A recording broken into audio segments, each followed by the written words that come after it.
Moses agreed to come to Flint and just see what was going on.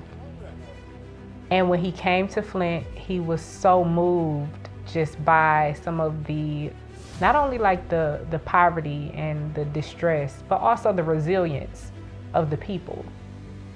He was so moved by that he's like, okay, I'll come. I'll bring the machine. But it costs to get the machine here.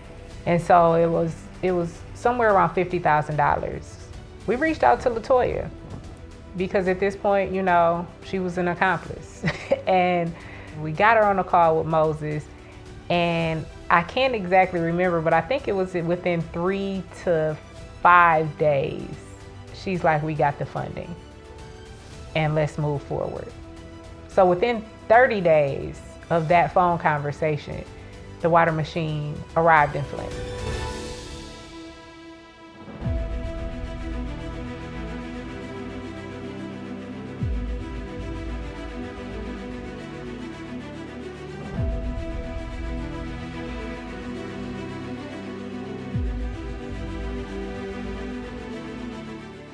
It got set up on property that is connected to my husband's family, and we gave away that first year over 20,000 gallons of water for free, and we were only operating, I think, 60 days, 90 days, something like that, because the water machine can only run during certain times a year.